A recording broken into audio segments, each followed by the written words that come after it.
नमस्ते प्यारे बच्चों। इस वीडियो में मैं आप सभी का स्वागत करती हूँ। पिछले वीडियो में हमने वाक्य के पहले प्रकार रचना के आधार पर वाक्य के प्रकार के बारे में जानकारी प्राप्त की। इस वीडियो में हम अर्थ की दृष्टि से वाक्य के भेद पर चर्चा करेंगे कि अर्थ की दृष्टि से वाक्य के कितने प्रकार हैं। सबसे पहले जानेंगे हम वाक्य क्या है। तो भाव या विचारों का आदान प्रदान करने का माध्यम है भाषा। भाव या विचारों का आदान प्रदान करने का माध्यम है भाषा। भाषा की मुख्य कितनी इकाई? तो भाषा की मुख्य 3 इकाई, वर्ड, शब्द और वाक्य। वर्ड, शब्द और वाक्य। वर्डों के समूह से शब्द बनता है और शब्दों के समूह से वाक्य बनता है। वर्डों के समूह से शब्द बनता है और शब्दों के समूह से वाक्य बनता है। तो मैं आपको शब्दों का कुछ समूह दिखा रही हूँ। शब्दों का कुछ समूह दिखा रही हूँ आपको।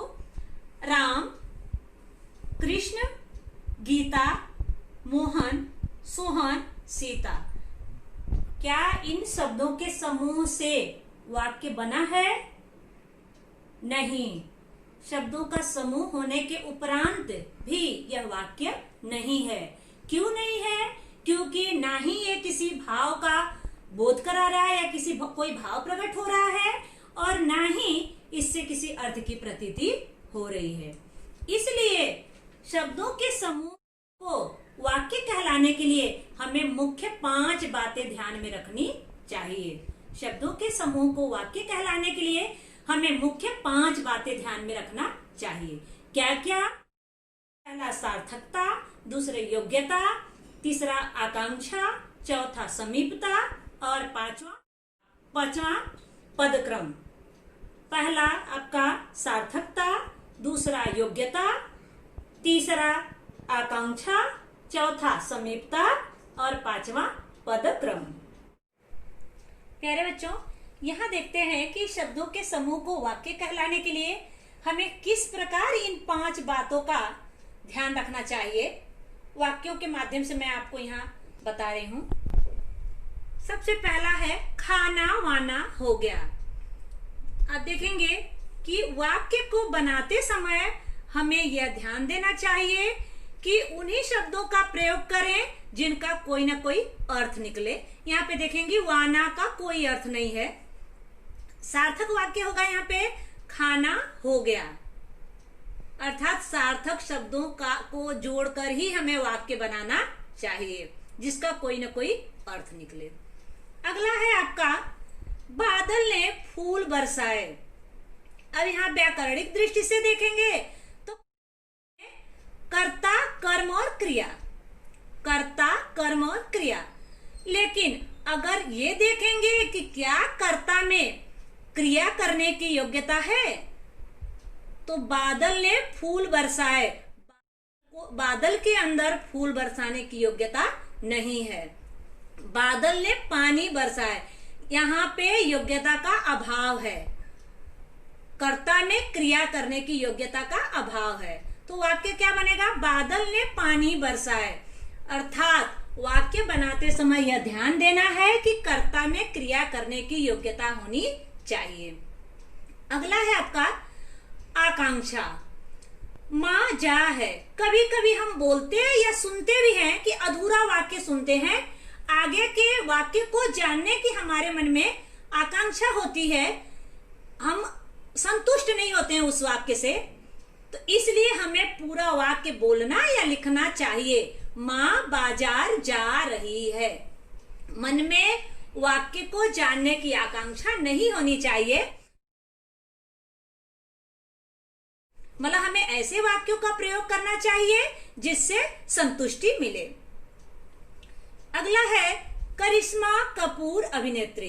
कभी कभी ऐसा होता है कि शब्दों को हम बहुत दूर दूर लिख देते हैं, उससे भी वाक्य सही नहीं बनता है। वाक्यों में निकटता होनी चाहिए। वाक्य बनाते समय ध्यान रखना है कि वाक्यों में निकटता होनी चाहिए। करिश्मा कपूर अभिनेत्री। अगला है आपका पदक्रम। है तोड़ता राम फूल। अब ये देखेंगे तो व्याकरणिक दृष्टि से पहले कर्ता आना चाहिए, फिर कर्म, फिर क्रिया। यहाँ पे देखिए पहले क्रिया आई है, फिर कर्ता है, फिर कर्म है, यानी एक रूपता होनी चाहिए। यहाँ पे राम फूल तोड़ता है, राम फूल तोड़ता है, पहले कर्ता, फिर कर्म, फिर क्रिया। इस प्रकार शब्दों के समूह को सार्थक वाक्य कहलाने के लिए हमें इन 5 बातों पर ध्यान देना चाहिए, तभी जाके वो सार्थक वाक्य बन सकता है। प्यारे बच्चों, आपके सामने देखेंगे अलग अलग चित्र लगा हुआ है और इन चित्रों से अलग अलग भाव प्रकट हो रहा है। इन चित्रों से अलग अलग भाव प्रकट हो रहा है। आप देखेंगे पहला चित्र है, एक आदमी सूटकेस लेके कहीं जा रहा है। यहाँ पे एक सामान्य क्रिया दिखाई दे रही है। इस आदमी का नाम मोहन है। मोहन दिल्ली जा रहा है, मतलब यहाँ पर किसी कार्य के होने का बोध हो रहा है, सामान्य से बोध हो रहा है किसी कार्य के। मोहन दिल्ली जा रहा है। दूसरा चित्र देखेंगे आपके सामने, एक लड़का कुछ खा रहा है, दूसरा लड़का उससे कुछ पूछ रहा है। वो क्या पूछ रहा है? आप क्या खा रहे हो? आप क्या खा रहे हो? यहाँ पर इस वाक्य से, इस चित्र से हमें क्या बोध हो रहा है? इस चित्र से हमें यह पता चल रहा है कि एक लड़का दूसरे लड़के से प्रश्न पूछ रहा है, आप क्या खा, मतलब यहाँ पर हमें प्रश्न का बोध हो रहा है। यहाँ पर प्रश्न का बोध हो रहा है। अगला चित्र है, देखेंगे कि एक माँ जो है कुर्सी पे बैठी है और बच्चा माँ को लाके कुछ दिखा रहा है और माँ उसको कुछ समझा रही है। क्या समझा रही है? अगर तुम पढ़े होते तो पास हो जाते, अगर तुम पढ़े होते तो पास हो जाते। यहाँ पे पास होने का संकेत किसको दिया जा रहा है? पढ़ने पर दिया जा रहा है।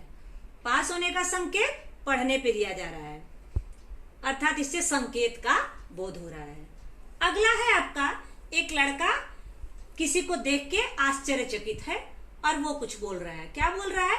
अरे तुम यहाँ हो, मतलब जहां गया है वहां किसी लड़के की उम्मीद नहीं थी कि वो वहां होगा। उसको देखकर उसको आश्चर्य हो रहा है और पूछ रहा है अरे तुम यहाँ हो। मतलब इस चित्र से ये वाक्य हमें क्या बता रहा है? विस्मय यानी आश्चर्य का बोध हो रहा है। इसी तरह से अर्थों के आधार पर वाक्य के अलग अलग प्रकार के बारे में हम अभी जानकारी प्राप्त करेंगे। तो बच्चों, सबसे पहले वाक्य की परिभाषा देखेंगे। सार्थक शब्दों का ऐसा व्यवस्थित समूह जो अपेक्षित अर्थ देता हो उसे वाक्य कहते हैं। एक बार फिर बता दूं, सार्थक शब्दों का ऐसा व्यवस्थित समूह जो अपेक्षित अर्थ देता हो उसे वाक्य कहते हैं। अर्थों की दृष्टि से वाक्य के मुख्य 8 प्रकार हैं। देखेंगे, पहला वाक्य का प्रकार है विधानवाचक वाक्य या विधानार्थक वाक्य, विधानवाचक वाक्य या विधानार्थक वाक्य। दूसरा आपका निषेधवाचक वाक्य या निषेधार्थक वाक्य। तीसरा आपका आज्ञावाचक वाक्य या आदेशवाचक वाक्य या आज्ञार्थक वाक्य। चौथा आपका प्रश्नवाचक वाक्य या प्रश्नार्थक वाक्य। पांचवा आपका इच्छावाचक वाक्य या इच्छार्थक वाक्य। छठा आपका संदेहवाचक वाक्य या संदेहार्थक वाक्य। अगला विस्मयादिबोधक वाक्य या आश्चर्यबोधक वाक्य। अगला संकेतवाचक वाक्य। इस प्रकार हम इन 8 प्रकार के बारे में विस्तृत रूप से जानकारी प्राप्त करेंगे। तो प्यारे बच्चों, यहाँ पे देखेंगे कि वाक्य के पहले प्रकार विधानवाचक वाक्य किसे कहते हैं। जिन वाक्यों में स्थिति का सहज कथन मात्र होता है उसे विधानवाचक वाक्य कहते हैं। स्थिति का सहज कथन मात्र होता है, अर्थात इस वाक्य में किसी भी कार्य के होने का बोध होता है, उसमें ना प्रश्न होता है, ना निषेध होता है, ना आज्ञा होती है, ना संदेह होता है, ना इच्छा होती है। सिर्फ स्थिति का सहज कथन मात्र होता है, उसे हम कहते हैं विधानवाचक वाक्य। जैसे देखेंगे उदाहरण, नदी बह रही है, यहाँ पे नदी का बहना सूचित हो रहा है, किसी कार्य का होना सूचित हो रहा है। यहाँ पर भी देखेंगे न प्रश्न है, न निषेध है, न आज्ञा है, न संदेह है, न इच्छा है। दूसरा है शाम हो गई है, यहाँ पर भी एक क्रिया का होना पता चल रहा है, शाम हो गई है, मतलब इसमें भी देखेंगे किसी काम का होना बता रहा है, यहाँ शाम के होना बता रहा है कि शाम हो गई है। यहाँ पर भी न प्रश्न है, न निषेध है, न संकेत है, न इच्छा है, न आज्ञा है। अगला है आपका, अच्छे लोग सदा मधुर बोलते हैं। अब यहाँ पे अच्छे लोग सदा हमेशा मधुर बोलने का काम कर रहे हैं। यहाँ पर भी देखेंगे न प्रश्न है, न निषेध है, न आज्ञा है, न इच्छा है, न संदेह है, एकदम साधारण सा वाक्य है, अच्छे लोग सदा मधुर बोलते हैं। अगला है परिश्रमी लोग सफल होते हैं। अब यहाँ पे दिया हुआ परिश्रमी लोग जो होते हैं वो हमेशा सफल होते हैं। यहाँ पर भी न प्रश्न दिया हुआ है, इस वाक्य में न प्रश्न पूछा गया है, न निषेध किया गया है, न संदेह किया गया है, न आज्ञा दी गई है, न इच्छा जाहिर की गई है, मतलब कोई भी चीजें यहाँ पे दिखाई, कोई भी बात यहाँ पे दिखाई नहीं देती है। मतलब ये सरल सा कार्य है, परिश्रमी लोग जो है, जो परिश्रम करते हैं वो सफल होते हैं। मतलब इस वाक्य में किसी भी कार्य का होना पता चलता है, सिर्फ स्थिति का सहज कथन मात्र होता है, इसमें न प्रश्न, न आज्ञा, न इच्छा, ये सारी चीजों का इसमें अभाव होता है, ये सारी चीजें इसमें नहीं होती हैं, उसे हम कहते हैं विधानवाचक वाक्य। अगला है वाक्य का दूसरा प्रकार, निषेधवाचक वाक्य। निषेधवाचक वाक्य किसे कहते हैं? तो निषेध से ही पता चल रहा है किसी चीज का, न किसी काम का न होना, निषेध करना। तो यहाँ पे देखेंगे परिभाषा, जहां कार्य का निषेध हो अर्थात जिससे किसी कार्य के न होने का बोध हो, उसे निषेधवाचक वाक्य कहते हैं। तो एक बार हम लोग फिर जान लेते हैं कि निषेधवाचक वाक्य किसे कहते हैं। निषेधवाचक वाक्य में किसी कार्य के न होने का बोध हो, उसे हम निषेधवाचक वाक्य कहते हैं। जो वाक्य आएगा तो उसमें आपको नहीं आएगा या मत आएगा, मतलब जहां भी नकारात्मकता दिखाई देगी वो आपका क्या होगा? निषेधवाचक वाक्य होगा। तो देखते हैं इसको उदाहरण के माध्यम से समझते हैं। जैसे लड़की ने खाना नहीं खाया। दूसरा है परिश्रम कभी व्यर्थ नहीं जाता। तीसरा, मैं राजस्थान घूमने नहीं गई। चौथा, तुम वहां मत जाओ। पांचवा, किसान हीरे का मूल्य नहीं जानता था। अब देखिए पहले शुरू करते हैं। लड़की ने खाना नहीं खाया, यहाँ पे देख रहे हैं निषेध हो रहा है, न करने का बोध हो रहा, नहीं आया हुआ है, यहाँ पे नहीं आएगा, आपको समझ जाओगे आप कि ये निषेधवाचक वाक्य या निषेधार्थक वाक्य है। दूसरा है आपका परिश्रम कभी व्यर्थ नहीं जाता। यहाँ पर भी देखेंगे नहीं आया है, नकारात्मकता दिखाई दे रही है, इसलिए ये भी क्या है? आपका निषेधवाचक वाक्य है। अगला, मैं राजस्थान घूमने नहीं गई। यहाँ पर भी देखिए नहीं गई, यहाँ पर भी नकारात्मकता दिखाई दे रही है, निषेध हो रहा है यहाँ पे, इसलिए ये भी क्या है? आपका निषेधवाचक वाक्य। तुम वहां मत जाओ, यहाँ पर भी तुम वहां मत जाओ या वहां नहीं जाओ, मतलब मत जाओ, ये भी क्या हो रहा है? वहां पे निषेध दिखाई दे रहा है यहाँ पे, इसलिए ये भी निषेधवाचक वाक्य है। किसान हीरे का मूल्य नहीं जानता था, यहाँ पर भी आया, इसलिए देखेंगे यहाँ पर भी नहीं, यहाँ पर भी, यहाँ पर भी, यहाँ मत आया है, यहाँ नहीं। इससे हमें क्या पता चल रहा है कि यहाँ पर किसी कार्य के न होने का बोध हो रहा है। जहां पर भी किसी कार्य के न होने का बोध हो वो क्या हो जाएगा? आपका निषेधवाचक वाक्य कहलाएगा। तीसरा है आपका आज्ञावाचक वाक्य या आदेशवाचक वाक्य। आज्ञावाचक, आज्ञार्थक या आदेशवाचक वाक्य। जिन वाक्यों में आज्ञा, अनुमति और निवेदन इत्यादि का भाव प्रकट होता है उन्हें आज्ञावाचक वाक्य कहते हैं। एक बार फिर दोहरा लो। जिन वाक्यों में आज्ञा, अनुमति और निवेदन इत्यादि का भाव प्रकट होता है उसे आज्ञावाचक या आदेशवाचक वाक्य कहते हैं। जैसे उदाहरण के माध्यम से देखेंगे। जैसे तुम यहाँ से चले जाओ। यहाँ पे देखो आज्ञा दी गई है, तुम यहाँ से चले जाओ। किसी को जाने के लिए कहा जा रहा है, आज्ञा दी जा रही है। पिताजी मैं अंदर आ सकती हूँ। यहाँ पर क्या लिया गया, अनुमति ली जा रही है। यहाँ पर अनुमति ली जा रही है, पिताजी मैं अंदर आ सकती हूँ। कृपया मेरा यह काम कर दीजिए। ये क्या है, आपका प्रार्थना या निवेदन किया गया है। कृपया मेरा यह काम कर दीजिए। इस वाक्य से क्या पता चल रहा है, किसी से निवेदन किया जा रहा है। तुम मेरे लिए पानी लाओ। यहाँ पर भी क्या पता चल रहा है, आपका आज्ञा दिया जा रहा है, किसी से पानी मांगा जा रहा है, आज्ञा दी जा रही है किसी को। दरवाजा बंद करो। यहाँ पर भी क्या किया गया है, आज्ञा दी जा रही है।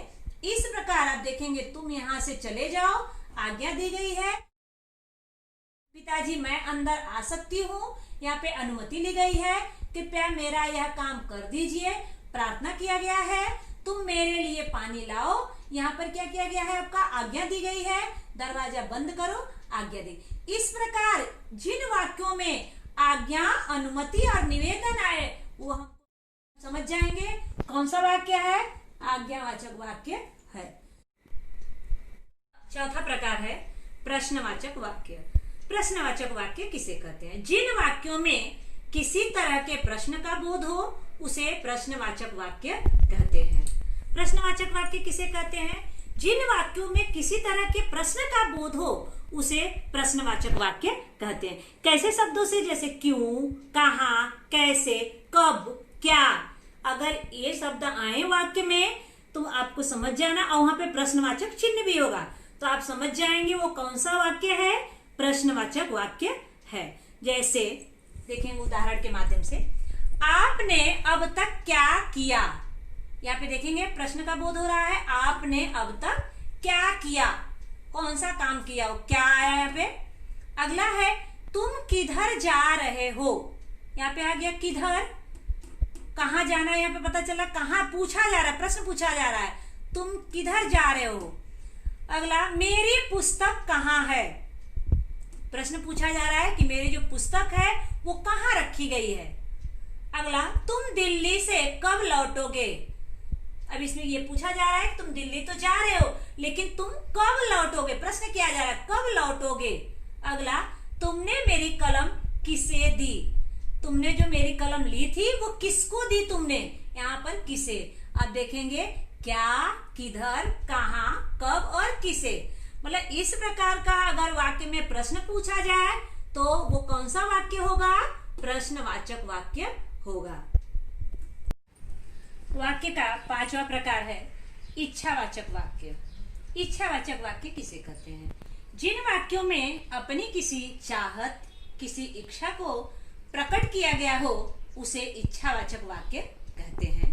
तो एक बार फिर देख लेते हैं प्यारे बच्चों कि जिन वाक्यों से अपनी किसी चाहत, किसी इच्छा और ध्यान रखना है, आपको आशीर्वाद और शुभकामना का बोध हो उसे हम इच्छावाचक वाक्य कहते हैं। मतलब इच्छावाचक वाक्य में आशीर्वाद और शुभकामना भी होगा।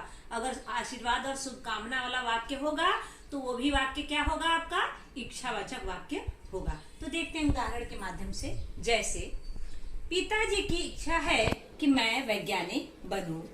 अगला भगवान आपको दीर्घायु करें, तुम्हारी यात्रा सफल हो, नव वर्ष मंगलमय हो, सब कुशल लौटें। ये देखिए 5 उदाहरण है, लेकिन पांचों उदाहरण में आपको अलग अलग भाव व्यक्त हो रहे हैं। पिताजी की इच्छा है कि मैं वैज्ञानिक बनूं। पिताजी की यहाँ पे इच्छा बताई जा रही है, इच्छा है, पिताजी की इच्छा है कि मैं वैज्ञानिक बनूं। यहाँ पे इच्छा का भाव का बोध हो रहा है, इच्छा पता चल रही है। अगला भगवान आपको दीर्घायु करे। अब यहाँ पे क्या पता चल रहा है, आपका आशीर्वाद पता चल रहा है, आशीर्वाद का बोध हो रहा है इस वाक्य से। अगला तुम्हारी यात्रा सफल हो, यहाँ पे शुभकामना दी जा रही है। नव वर्ष मंगलमय हो, यहाँ पर भी शुभकामना दी जा रही है। सब कुशल लौटे, यहाँ पर भी शुभकामना दी जा रही है। अर्थात जहाँ पर इच्छा, चाहत, शुभकामना और आशीर्वाद का बोध हो जिन वाक्यों से, वो आपका कौन सा वाक्य होगा, इच्छावाचक वाक्य होगा। जिन वाक्यों से शुभकामना, आशीर्वाद और इच्छा या चाहत का बोध हो उसे इच्छावाचक वाक्य कहते हैं। अगला है संदेहवाचक वाक्य। संदेहवाचक वाक्य किसे कहते हैं? जिन वाक्यों से संदेह या संभावना व्यक्त हो उसे संदेहवाचक वाक्य कहते हैं। एक बार फिर जान लेते हैं प्यारे बच्चों। जिन वाक्यों से संदेह या संभावना व्यक्त हो उसे संदेहवाचक वाक्य कहते हैं। संदेह संभावना के अलावा अनुमान भी होगा उसमें, कि जिससे अनुमान लगाया जा सके, उसे हम क्या कहेंगे? संदेहवाचक वाक्य कहेंगे। संदेह संभावना या अनुमान व्यक्त हो उसे संदेहवाचक वाक्य कहेंगे। जैसे शायद लड़की खाना खाएगी, यहाँ पर संदेह हो रहा है कि लड़की खाना खाएगी कि नहीं खाएगी। शायद लड़की खाना खाएगी। संभवतः रजत आज आएगा। रजत नाम का एक लड़का है जो कहीं गया है, आने वाला है, लेकिन ये नहीं पता है कि वो कब आने वाला है, तो संभवतः रजत आ जाए, वो लड़का शायद संभवतः आज आएगा। वे घर पहुंच गए होंगे, ये अनुमान लगाया जा रहा है कि वो निकले तो हैं, शायद घर अब पहुंच गए होंगे, मतलब वे घर पहुंच गए होंगे। यहाँ पर भी क्या हो रहा है? अनुमान लगाया जा रहा है। वो शायद बीमार है, यहाँ पर भी संदेह है, वो बीमार है कि नहीं है, लेकिन शायद बीमार है। शायद सवाल रह गए होंगे, यहाँ पर भी वही है, संदेह है कि सवाल लग रहा है कुछ रह गए होंगे, लेकिन एकदम पता नहीं है कि सवाल रह ही गए हैं। शायद सवाल रह गए होंगे। इस प्रकार ये पांचों उदाहरण से हमें ये पता चल रहा है कि कहीं पे संदेह, कहीं पे अनुमान और कहीं पे संभावना व्यक्त की गई है। जहाँ पे संदेह, अनुमान और संभावना व्यक्त हो वहां पे संदेहवाचक वाक्य होगा। तो अगला है आपका 7वां विस्मयादिबोधक वाक्य। विस्मयादिबोधक वाक्य किसे कहते हैं? जिन वाक्यों से हर्ष, शोक, विस्मय और घृणा आदि का बोध हो उसे विस्मयादिबोधक वाक्य कहते हैं। पहले बच्चों एक बार और जान लेते हैं। विस्मयादिबोधक, ध्यान रहो, विस्मय आदि, और किसी में आदि नहीं लगा होगा, देखेंगे तो विस्मय आश्चर्य के अलावा और भी भाव उससे व्यक्त होते हैं। आश्चर्य के अलावा और भी, जहां जिस वाक्य से शोक, घृणा, हर्ष और आश्चर्य का बोध हो उसे विस्मयादिबोधक वाक्य, विस्मयवाचक वाक्य कहते हैं। जैसे ओह तुमसे कब जान छूटेगी। ओह तुमसे कब जान छूटेगी, यहाँ पर क्या व्यक्त हो रहा है? नफरत या घृणा का भाव व्यक्त हो रहा है इस वाक्य से। ध्यान रखेंगे प्यारे बच्चों, ये विस्मय का चिन्ह लगाना आपको जरूरी है, अगर नहीं लगाएंगे आपको नंबर नहीं मिलेगा। अगला हाय अब क्या होगा, इससे क्या पता चल रहा है आपको? दुख या शोक का पता चल रहा है। शाबाश तुमने बहुत अच्छा भाषण किया, इससे क्या पता चल रहा है आपको? शाबाशी दी जा रही है या मोटिवेट किया जा रहा है, प्रेरित किया जा रहा है। अगला वाह क्या सुंदर मूर्ति है, इससे क्या पता चल रहा है? हर्ष या प्रसन्नता, जो बहुत अच्छा लगा मूर्ति को देख के, इसलिए मन में भाव आ गया तुरंत, वाह क्या सुंदर मूर्ति है। अगला आहा आज खाने में मजा आ गया, यहाँ पे प्रसन्नता दिखाई दे रही है कि खाना बहुत अच्छा बना है, खाने के बाद अंदर से आवाज है आहा आज खाने में मजा आ गया। इस प्रकार ओफ, हाय, शाबाश, वाह, आहा ऐसे शब्द आएंगे और वहां पे ये चिन्ह होगा, तो आपको कौन सा वाक्य समझना है? विस्मयादिबोधक वाक्य होगा। पहले बच्चों ध्यान रखना है, ये चिन्ह भी लगाना जरूरी है, और ये विस्मय आदि शब्दों का प्रयोग करके ही हमें ये वाक्य बनाना होगा। पहले बच्चों ये 8वां प्रकार है आपका संकेतवाचक वाक्य। संकेतवाचक वाक्य किसे कहते हैं? जिस वाक्य में किसी प्रकार की शर्त या संकेत व्यक्त हो उसे संकेतवाचक वाक्य कहते हैं। जिस वाक्य में किसी प्रकार की शर्त या संकेत हो उसे संकेतवाचक वाक्य कहते हैं। प्यारे बच्चों ध्यान देना है कि इस वाक्य को बनाते या पहचानने के लिए हमें क्या ध्यान रखना है? किसी एक काम का होना किसी दूसरे काम के होने पे निर्भर करता है। किसी एक काम का होना किसी दूसरे काम के होने पर निर्भर करता है, वो आपका हो जाएगा संकेतवाचक वाक्य। आइए उदाहरण के माध्यम से देखते हैं। जैसे यदि तुमने मेहनत की होती तो सफल हो जाते। अब ये देखिए, यदि यहाँ पे सफल होना किस पे निर्भर कर रहा है?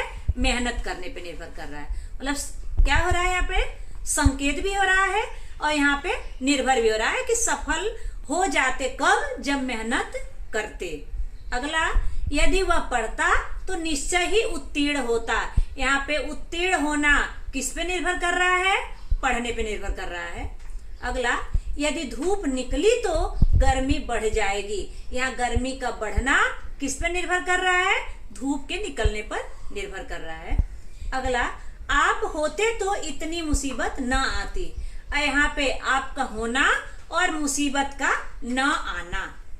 अगला है, वर्षा होती तो फसल अच्छी होती। यहाँ पे फसल का अच्छा होना वर्षा के होने पे निर्भर करता है। इस प्रकार हम लोग जो पांचों उदाहरण जो पढ़े, पांचों उदाहरण के माध्यम से हमें ये पता चल रहा है कि इस वाक्य में एक काम का होना दूसरे काम के होने पे निर्भर होगा, वो आपका हो जाएगा संकेतवाचक वाक्य। इस प्रकार हम लोग अर्थों के आधार पर 8 प्रकार के बारे में जानकारी प्राप्त किए। अब हम थोड़ा सा इसमें देखेंगे कि आपको बोर्ड में कैसे आएगा, बोर्ड में आपको कैसे आएगा, क्या करना है।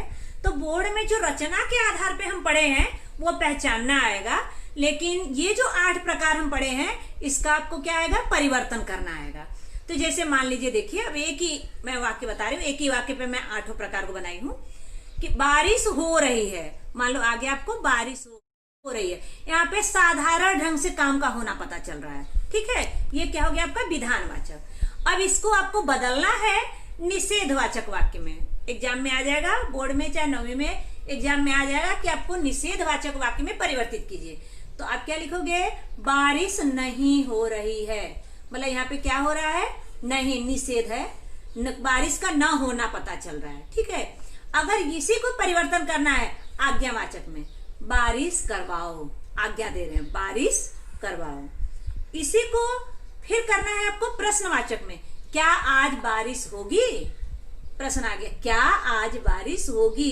क्योंकि प्रश्न का ये प्रश्न का शब्द जो है कभी शुरू में भी लगाते हैं और बीच में भी आता है, लेकिन यहाँ पे प्रश्नवाचक चिन्ह लगाना जरूरी है, आवश्यक है। यदि प्रश्नवाचक चिन्ह नहीं लगाओगे तो आपको नंबर नहीं मिलेगा, इसलिए वाक्य बनाते समय इस बात का ध्यान रखना है। अगला है आपका, हम चाहते हैं आज बारिश हो। हम चाहते, यहाँ पे चाहत पता चल रही है आपको, आज बारिश हो, हमारी इच्छा है, हमारी चाहत है कि आज बारिश हो। क्या हो गया आपका? इच्छावाचक वाक्य। अब है शायद आज बारिश हो। ये क्या हो रहा है? यहाँ पे व्यक्त हो रहा है संदेह या संभावना व्यक्त हो रही है कि शायद आज बारिश हो। अगला है आपका, अरे बारिश हो रही है। यहाँ पे क्या हो रहा है? विस्मय का बोध हो रहा है, आश्चर्य का बोध हो रहा है। आपको ध्यान रखना है, ये विस्मय बोधक चिन्ह को यहाँ पे लगाना आवश्यक है।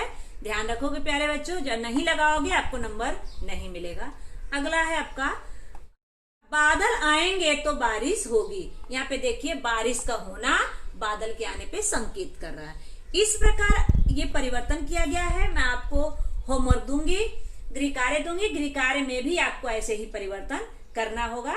तो आपको ध्यान रखना है कि एग्जाम में किस प्रकार आएगा। तो एग्जाम में पहचानना नहीं आएगा, अर्थों के आधार पर वाक्य के प्रकार आपको परिवर्तन करना आएगा। इस प्रकार आपको परिवर्तन करना है। तो प्यारे बच्चों, एक बार हम संक्षेप में जान लेते हैं कि आज हम लोगों ने क्या क्या पढ़ा। तो सबसे पहले वाक्य किसे कहते हैं? तो सार्थक शब्दों का वह समूह जो अपेक्षित अर्थ का बोध कराता हो उसे वाक्य कहते हैं। वाक्य के अर्थों के आधार पर वाक्य के कितने प्रकार पढ़े? तो अर्थों के आधार पर वाक्य के 8 प्रकार के बारे में हम लोग जानकारी प्राप्त की। कौन कौन सा? तो पहला विधानवाचक। विधानवाचक में क्या पढ़े? जिसमें साधारण ढंग से किसी काम का होना बताया जाए, जिसमें साधारण ढंग से किसी काम का होना बताया जाए वो विधानवाचक वाक्य होता है। दूसरा हम लोग पढ़े निषेधवाचक वाक्य, जिसमें किसी काम का न होना बताया जाए, किसी काम के न होने का बोध हो उसे निषेधवाचक वाक्य कहते हैं। तीसरा आपका आज्ञावाचक वाक्य। आज्ञावाचक वाक्य में किसी को आदेश, आज्ञा, अनुमति या अनुरोध, निवेदन इत्यादि का बोध हो जिन वाक्यों से, वो आपका होगा आज्ञावाचक वाक्य। चौथा आपका प्रश्नवाचक वाक्य। जिन वाक्यों से प्रश्न पूछने का बोध हो उसे प्रश्नवाचक वाक्य कहते हैं। पांचवा है आपका इच्छावाचक वाक्य। इच्छावाचक वाक्य में जिन वाक्यों से इच्छा, चाहत, आशीर्वाद या शुभकामना का बोध हो उसे इच्छावाचक वाक्य कहते हैं। छठवां आपका संदेहवाचक वाक्य। जिन वाक्यों से संदेह, संभावना या अनुमान लगाया जाए, संदेह, संभावना या अनुमान का बोध हो उसे संदेहवाचक वाक्य कहते हैं। सातवां आपका विस्मयादि बोधक वाक्य। जिन वाक्यों से विस्मय, आश्चर्य, शोक इत्यादि का बोध हो, जिन वाक्यों से विस्मय, शोक, हर्ष, घृणा इत्यादि का बोध हो उसे विस्मयवाचक या विस्मयादि बोधक वाक्य कहते हैं। अगला आपका आठवां है संकेतवाचक वाक्य। इसमें किसी एक काम का होना किसी दूसरे काम के होने पे निर्भर करता हो उसे संकेतवाचक वाक्य कहते हैं। प्यारे बच्चों, इस प्रकार अर्थों के दृष्टि से हम लोग वाक्य के 8 प्रकार के बारे में जानकारी प्राप्त किए। धन्यवाद।